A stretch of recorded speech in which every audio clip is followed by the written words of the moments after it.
मेरे गणेश जी कहाँ है? बताओ जल्दी, कहाँ है मेरे गणेश जी? जोर से मत चिल्ला, पापा आ जाएंगे। मेरे पापा यहाँ क्यों आएंगे? अंकल ये देखो, किसी ने मेरे गणेश जी की मूर्ति चुराई है। यही है वो चोर। ए, किसे चोर कह रही है? ये मेरा बेटा है। आईपीएस का एग्जाम दिया है मेरे बेटे ने और तू उसे चोर कह रही है? मेरा बेटा इस शहर के गुंडों को सबक सिखाता है। पुलिस ऑफिसर बनने वाला है ये।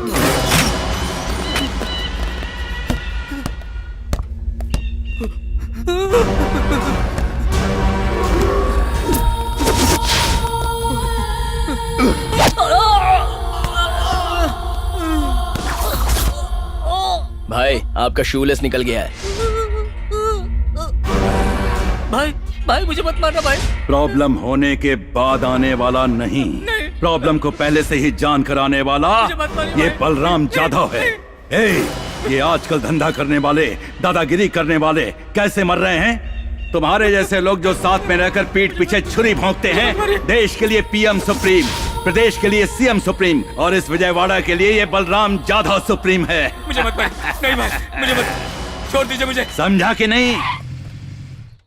एक गुलाब का फूल, दूसरी गुलाब का गमला। वाह रे वाह, बम्पर ऑफर है।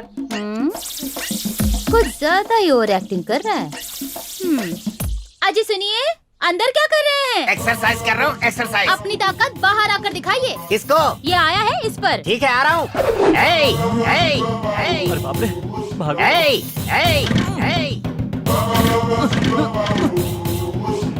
चालू हो जा मेरी माँ। तुझे काट डालूंगा। सर माफ कर दीजिए सर, इतनी छोटी सी गलती के लिए इतनी बड़ी सजा। मैं लड़की को बहन मानूंगा और आंटी को माँ मानूंगा। प्लीज छोड़ दीजिए सर। पैर छोड़। ये क्या चल रहा है? वो हमें छेड़ रहा था डैडी, जीजू ने देख लिया। रुकिए, काट डालूंगा। आप कानून को अपने हाथ में ले रहे हैं। आप में इतना फायर है। ओह गॉड, मैंने आपको सस्पेंड करके गलत किया। देखिए, यही फायर पुलिस डिपार्टमेंट को चाहिए। कल ही जाके ड्यूटी ज्वाइन कर लीजिए। All the best. ऐसा क्या देखा इन्होंने जो कल ही ड्यूटी ज्वाइन करने के लिए कह रहे? मैं तो लकड़ियों को काटने आया था, इन्होंने कुछ और समझा और ड्यूटी ज्वाइन करने का ऑर्डर दे दिया। एक तरीके से देखा जाए तो ये अच्छा ही हुआ। आज मैनेज कुछ और होना था, लेकिन हो गया कुछ और। बहुत दिनों के बाद ये ड्रेस पहनकर मुझे कैसा लग रहा है तुम्हें पता है क्या? क्या हुआ जी, बदबू आ रही है? क्या कहा? तुझे ड्रेस से बदबू आ रही है? इसे धोया नहीं था क्या? मैं समझी इस ड्रेस की आपको कभी जरूरत ही नहीं पड़ेगी। बंद कर। बोल रही है हाउस वाइफ है तू, जवाब दे रही है। थोबड़ा तोड़ दूंगा। भले ही ये ड्रेस पुरानी है, लेकिन मेरे लिए नहीं है। मसान कर रख दूंगा। किसको और क्यों? डायलॉग बोल रहा हूँ। डिटेल्स मांग रही है, दूं क्या? सुन ले, मैं पहले के जैसा नहीं रहा। इंडिविजुअल पुलिस ऑफिसर हूँ। चल जा, सामने से चल कर आ। अब ये क्या मॉडल की तरह से कैटवॉक कर रही है? जल्दी आ। तानाशाह रामचंद्र, मैं आ रहा हूँ। सिक्सर लगाता हूँ। सॉरी जीजू। सॉरी के बच्चे, इतने दिनों बाद ड्यूटी ज्वाइन कर रहा हूँ और तू मुझे बैट से मार रहा है। नहीं छोड़ूंगा तुझे। क्या है?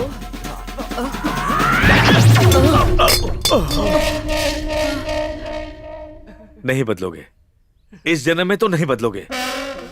जाके बर्तन मांजो। हाय। तुम्हारे पापा को मैंने नहीं बताया कि तुम ही चोर हो। इसका मतलब?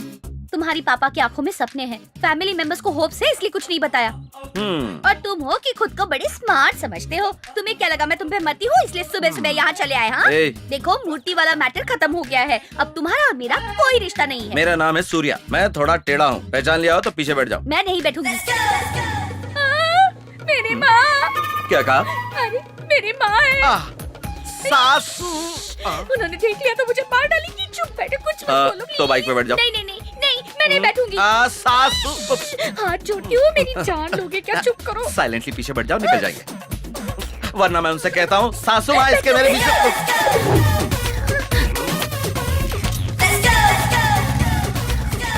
आजकल लड़कियां धूप से बचने के लिए या किसी और वजह से मुंह ढकती है, पता ही नहीं चलता। अरे उन्हें क्या बोलना है, ये सब तो उनके माँ बाप को बोलना चाहिए।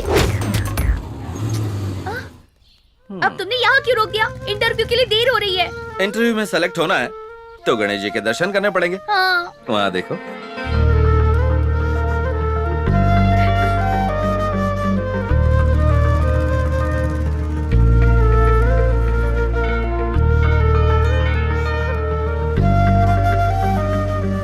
Thank you so much. Sir नमस्कार।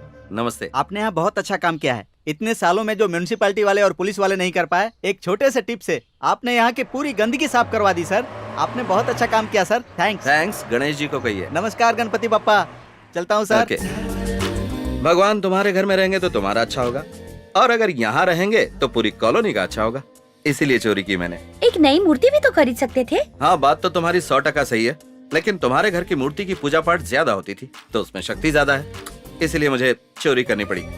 I am sorry. तुमने इतना अच्छा काम किया और मैं तुम्हें समझ नहीं पाई। सॉरी तो मुझे कहना चाहिए।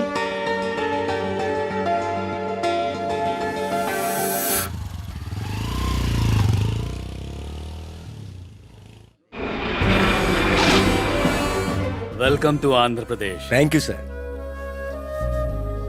हमारी विनती मानकर आप हमारे राज्य में इन्वेस्ट करने के लिए आए हैं, इसलिए सरकार की तरफ से मैं अपने हृदय से आपका धन्यवाद करता हूँ। Thank you sir, thank you very much. हाँ प्लीज बैठिए। तो कैसा है मेरा आंध्र प्रदेश? आपकी तरह हर कोई आंध्र प्रदेश को अपना समझता तो ये राष्ट्र कब का सुधर गया होता। हम जैसे राजनेताओं से पूछेंगे तो क्या जवाब मिलेगा? अगर सत्ता में रहे तो जवाब देंगे राष्ट्र तरक्की कर रहा है, विपक्ष में रहेंगे तो कहेंगे विनाश हो रहा है। ठीक नहीं है। भले ही आपकी सरकार ठीक काम कर रही हो, लेकिन सार्वजनिक क्षेत्रों में काम करने का तरीका बिल्कुल ठीक नहीं। शायद आप सारे रिपोर्ट्स देखकर ही बात कर रहे होंगे। नहीं, ये सर्वे मैंने करवाए हैं, इनकी रिपोर्ट देख के बता रहा हूँ। यहाँ की सरकारी स्कूल्स और सरकारी हॉस्पिटल्स में काम करने का तरीका बिल्कुल ठीक नहीं। मूलभूत संसाधनों की कमी वाले स्कूल्स और हॉस्पिटल्स हमारे प्रदेश में करीब 80% हैं। जी मानता हूँ। इंसान को जिस तरह अच्छे स्वास्थ्य की जरूरत होती है, उसी तरह अच्छे इंसान बनने के लिए शिक्षा की जरूरत होती है, लेकिन हमारे प्रदेश में इन दोनों की हालत बहुत खराब है। प्लीज, आपको जो परमिशन चाहिए, जगह चाहिए, वो सब कुछ हमारी सरकार देख लेगी। आप जो 1000 एकड़ की जमीन देने वाले हैं, उस पर अगर मैं करोड़ों खर्च करके फैक्ट्री खड़ी कर दूं, तो कई हजार लोगों को नौकरी मिल सकती है और उससे मुझे प्रॉफिट भी होगा। पर ऐसा करना मेरा इंडिया आकर बिजनेस करना होगा, सेवा करना नहीं होगा। पर मैं यहाँ पर सेवा करने के लिए आया हूँ। What?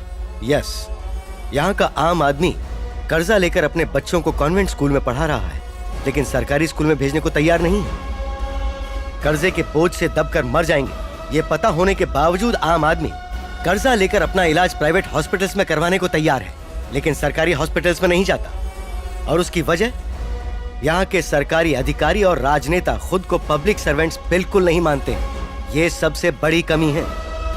मैं खुद इस प्रदेश में स्कूल्स और हॉस्पिटल्स खड़े करूंगा और सारे सरकारी नियमों के अनुसार चलूंगा। जितने पैसों में सरकारी शिक्षा और इलाज मिलता है, उतने ही कम पैसों में मैं भी दूंगा। और मेरी यही कोशिश रहेगी कि इस प्रदेश का हर व्यक्ति मेरी स्कूल्स में आए, मेरे हॉस्पिटल्स में आए। तब तक आप अपने सरकारी ऑफिसर्स पर दबाव डालें, उन्हें सही तरह से काम करने को कहें। वो मेरे एडमिनिस्ट्रेशन को स्टडी करके सभी सरकारी स्कूल्स और हॉस्पिटल्स में उस चीज को अमल में लाएं।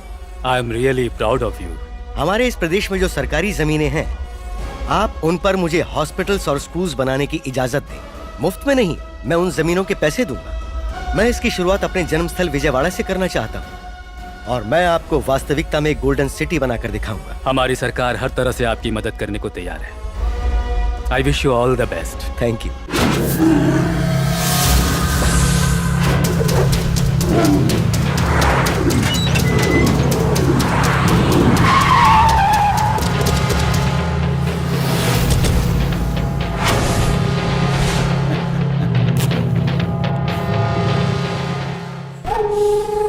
ये नहीं सुधरेगा। सब लोग यहाँ झुंड बनाकर क्यों आ गए? वाह भाई, हमने जो विजयवाड़ा में जमीन कब्जा किया था ना, कोई एनआरआई आया है, उसे जमीन देने के लिए सीएम का लेटर भी आया है। एक copy to commissioner of police, एक कॉपी टू डिस्ट्रिक्ट कलेक्टर, एक कॉपी टू एमपी, एक कॉपी टू मेयर। जल्दी दिखा। टेंशन में थे कि आपको मिली या नहीं। मिलने के बाद हम टेंशन में आ गए। अगर उसे उड़ा देंगे तो हमारा टेंशन जल्दी क्लियर हो जाएगा।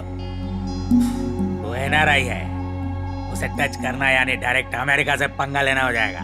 कितने तरीकों से जी सकते हो ये बताती है हमारी भगवत गीता।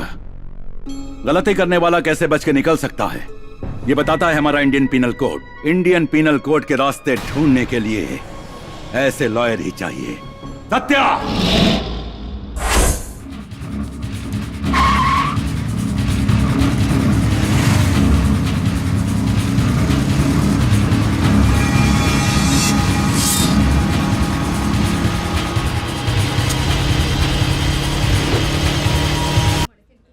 इसका खून होते हुए किसी ने देखा क्या? हम नहीं जानते सर, हाँ। हमने नहीं देखा। जरा यहाँ आना। सर सर सर, इस मस्तान की दुकान का मटन अच्छा होता है, मैंने सुना है। अच्छा नहीं लगेगा तो खाना बंद कर देंगे क्या?